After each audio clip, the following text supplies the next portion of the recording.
When I gave these lectures, the book comes out of the Stimson lectures at Yale, half of the questions were not about India, Israel, or Algeria, but they were about the United States.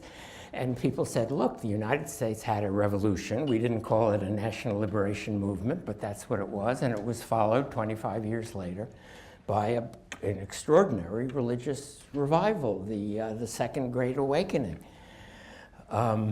So what is the American story? And I have added a postscript in the book dealing with the American story, and which is a defense of American exceptionalism, because the Second Great Awakening didn't challenge the secular state.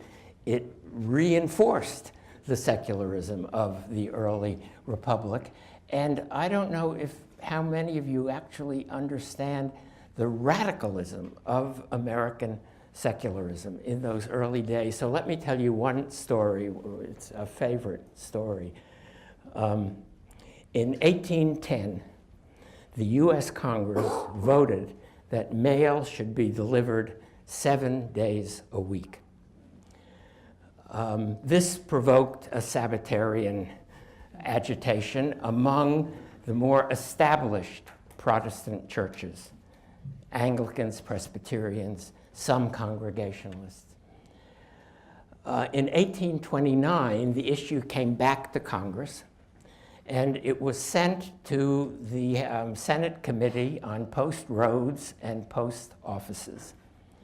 And the Senate Committee was headed by an evangelical Baptist from Tennessee named Johnson, who brought a report back to the US Senate saying that the United States government could not recognize a religious day of rest, and mail had to be delivered 7 days a week.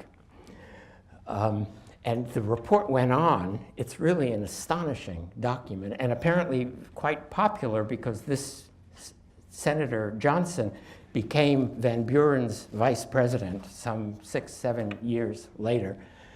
The report went on to say all the world lives in religious bondage, but the fathers of the American Republic designed a constitution to free us from the bondage of religion, and that constitution requires that mail be delivered 7 days a week. Now, that law was not repealed till 1905, but it was eroded across the country locally. And in fact, the most famous story of the Sabbatarian protests took place in Princeton, New Jersey, where a post office coach was stopped on Nassau Street on a Sunday, and the driver of the coach was required to spend the night in Princeton and not resume his travels until Monday. This incident is reported in all of the discussions. It's a wonderful story, and it does suggest that the evangelical Protestants of those days were very, very different from the evangelical Protestants of these days, because they were quite radical secularists, very, very religious, but absolutely committed to a secular state.